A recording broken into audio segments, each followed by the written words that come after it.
Hello, welcome to Aji kitchen. ഇന്ന് ഞാനൊരു തക്കാളി മസാല ഉണ്ടാക്കാൻ പോകുന്നത്. അതിനുവേണ്ടി ഞാൻ കുറച്ച് വെള്ളമെടുത്ത് തിളപ്പിക്കാൻ വെച്ചിട്ടുണ്ടേ. അത് വെള്ളം തിളച്ചിട്ടുണ്ട്. അത് ഞാൻ 1 കിലോ തക്കാളി എടുത്ത് കഴുകി വെച്ചേക്കേ. അത് ഞാൻ ഇതിനകത്ത് ഇട്ട് കൊടുക്കുക. കാര്യം ഇതിൻ്റെ തൊലി ഇളക്കിയെടുക്കണം. അതിന് വേണ്ടിയിട്ട് ഇതൊന്ന് വേവട്ടെ, അതിൻ്റെ തൊലി ഇളകി വരുന്നതിന് വേണ്ടിയിട്ട്. നമ്മൾ തൊലിയെല്ലാം മാറിയേ. ഇതൊന്ന് എനിക്ക് തണുത്തിട്ടേ ഇതെടുക്കാവുള്ളൂ. ഇതെല്ലാം ഈ വെള്ളം തിരിഞ്ഞ് മാറ്റുക.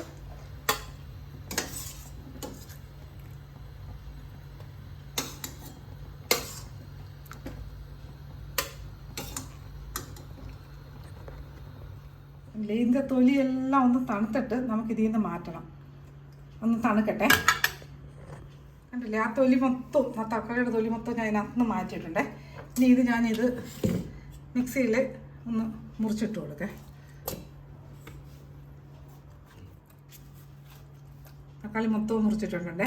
ഇനി ഞാൻ ഇന്ന് മിക്സിയിലൊന്ന് കറക്കിയെടുക്കട്ടെ. നമ്മുടെ തക്കാളി ഞാൻ ഒന്ന് അരച്ചെടുത്തിട്ടുണ്ട്. ഇനി ഇതിനകത്ത് ഈ അടുപ്പൊന്ന് കത്തിക്കേ.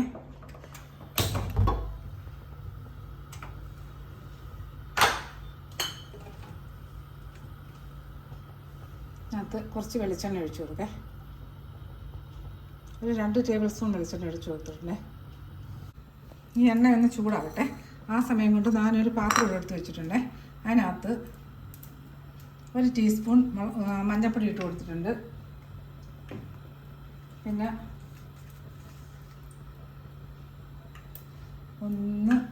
ചെറിയ സ്പൂണാണ്, ഒരു 2 ടീസ്പൂൺ മല്ലിപ്പൊടി ഇട്ട് കൊടുത്തിട്ടുണ്ട്.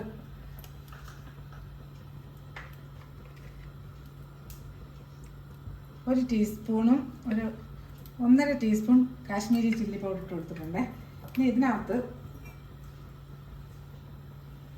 ഇച്ചിരി വെള്ളം ഒഴിച്ച് കലക്കാൻ, ഒരു ശകലം വെള്ളം ഒഴിച്ച്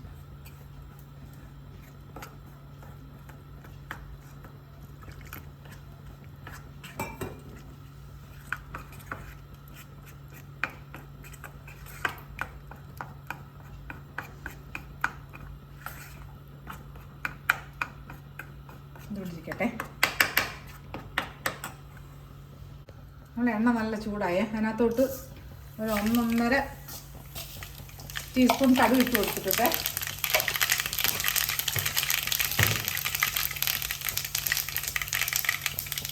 ഈ പൊട്ടിയ കടുകിലോട്ട് 1/2 ടീസ്പൂൺ ജീരകം ഇട്ട് കൊടുത്തു. നല്ല ജീരകം.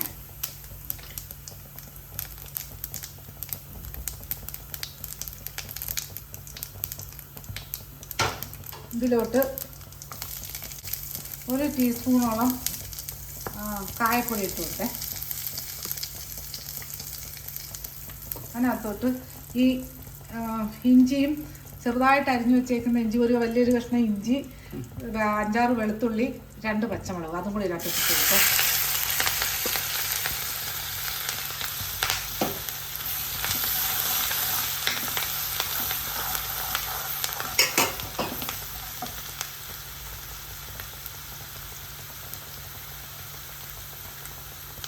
ഇതിനകത്തോട്ട് ഒരു 2 തണ്ട് കറിവേപ്പിലയും ഇട്ട് കൊടുക്കാം.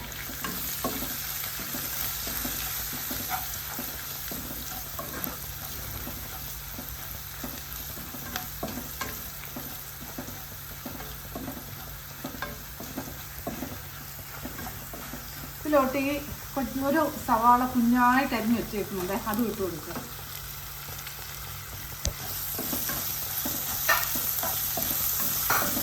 ഇതൊന്ന് നല്ല മൂത്തിട്ട്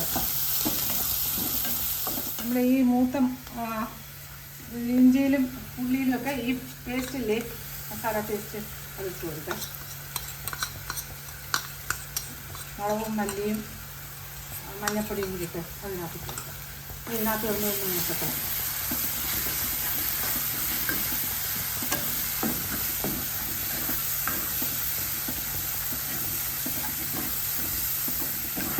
നല്ല കറിയാണ് ഇത്. നമുക്ക് ചപ്പാത്തിക്കും ചോറിനും എന്തിൻ്റെ കൂടെ, ഇഡലി, ദോശ, എല്ലാത്തിൻ്റെ കൂടെയും കഴിക്കാറ്. ചോറിനകത്തൊക്കെ നല്ല കറി കഴിക്കാറ്. അന്നേരം ആദ്യം കിച്ചൺ സബ്സ്ക്രൈബ് ചെയ്യാത്തവർ സബ്സ്ക്രൈബ് ചെയ്ത്, ലൈക്ക് ചെയ്ത്, ഫോളോ ചെയ്ത്, ഷെയർ ചെയ്യാൻ മറക്കല്ലേ. പിന്നെ സബ്സ്ക്രൈബ് ചെയ്തവർക്ക് വളരെ വളരെ നന്ദി. വരുന്നുണ്ട്. ഇത് മൂത്തേ. ഇനി ഇതിനകത്തോട്ട് ഈ തക്കാളി പേസ്റ്റ് ഇല്ലേ അതൊന്ന് വെച്ച് കൊടുക്കട്ടെ. ഇതിപ്പോൾ ഒന്ന് പച്ചത്തക്കാളി അല്ലല്ലോ, നമ്മൾ വേവിച്ച് തൊലികളഞ്ഞ തക്കാളി അല്ലേ, അന്നേരം വലിയ അങ്ങ് മൂക്കൊന്നും വേണ്ട.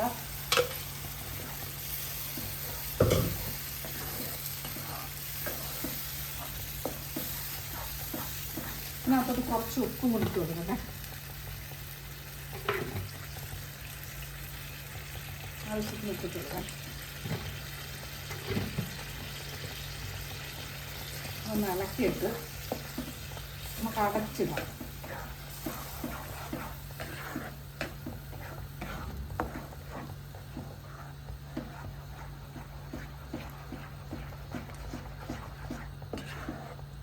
ഇതൊന്ന് അടച്ചിടാം. എന്നിട്ട് ഇതിൻ്റെ ഓയിൽ തെളിഞ്ഞ് വരും, അതുവരെ ഇതൊന്ന് നമുക്ക്. ഞാൻ തീ കുറച്ചിട്ടിട്ടുണ്ടായിരുന്നേ, ലോ ഫ്ലെയിമിലാണ് വെച്ചിട്ടൊരു 3-4 മിനിറ്റ് കഴിഞ്ഞേ. നോക്കട്ടെ.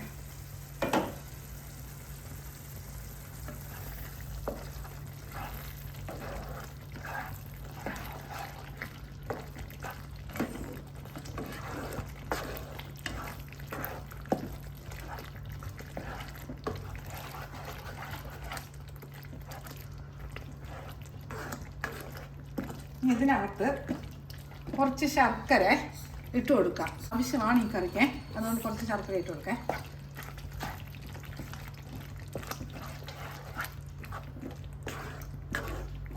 ശർക്കര എല്ലാം ഇതിനകത്ത് ഇടുന്നു. പിന്നെ പൊടിയില്ലാത്ത ശർക്കര ആയിരിക്കണേ, നമുക്കറിയണം അത് പൊടിയില്ലാത്ത ശർക്കര ആയിരുന്നു. കല്ലും മണ്ണും ഒക്കെ കാണൂല്ലോ ചില ശർക്കരയിൽ. ഇതൊന്ന് എല്ലാം ഒന്ന് മിക്സ് ആവട്ടെ. ഒന്നുകൂടെ ഞാൻ അടച്ചിടേ. നമുക്കറിഞ്ഞ് നോക്കേ. ഓയിലെല്ലാം തെളിഞ്ഞ് വന്നുണ്ടോ? ഓയിലെല്ലാം തെളിഞ്ഞ് വന്നു. ശർക്കരയൊക്കെ ഉരുകിയിട്ടുണ്ട്. ഒരു 3-4 മിനിറ്റ് ആയി ഇപ്പോഴും. ഇനി ഇതിനകത്തോട്ട് ഈ കുറച്ച് മല്ലിയില ഇട്ട് കൊടുക്കാം.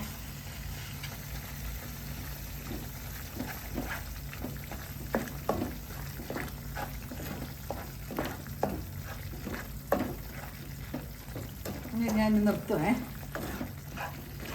തീ എപ്പോഴും കുറഞ്ഞ് ഫ്ലെയിം കുറച്ച് വെച്ചേ ആക്കാവുള്ളൂ. കഴിഞ്ഞു. അതായത് ഇനി ഒന്ന് ഉപ്പുണ്ടോ നോക്കട്ടെ.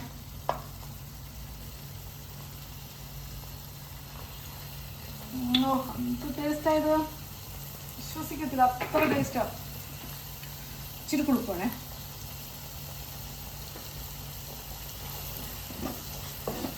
അയ്യോ, എന്ത് ചോറൊക്കെ ഇട്ട് വിരവി കഴിക്കാനകത്ത്. ഞാൻ ഗ്യാസ് ഓഫാക്കേ.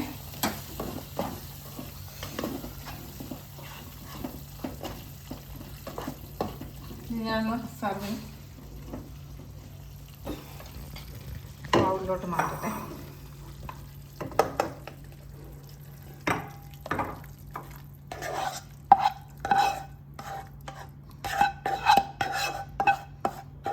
തക്കാളിയൊക്കെ എപ്പോഴും നമ്മുടെ വീട്ടിലുള്ളതല്ലേ, അപ്പോൾ തക്കാളി ഇതുപോലെ ഉണ്ടാക്കിയൊക്കെ. ശോ, എൻ്റെ പൊന്നോ, എന്ത് കറിയാന്നറിയാവോ. ഈ ഒരു കറി കൊണ്ട് നമുക്ക് ചോറിനാം. ടേസ്റ്റി ആയിട്ടുള്ള കറിയേ. അപ്പം ഇതുപോലെ എല്ലാവരും ഒന്ന് ഉണ്ടാക്കി നോക്കി ഫീഡ്ബാക്ക് പറയണേ.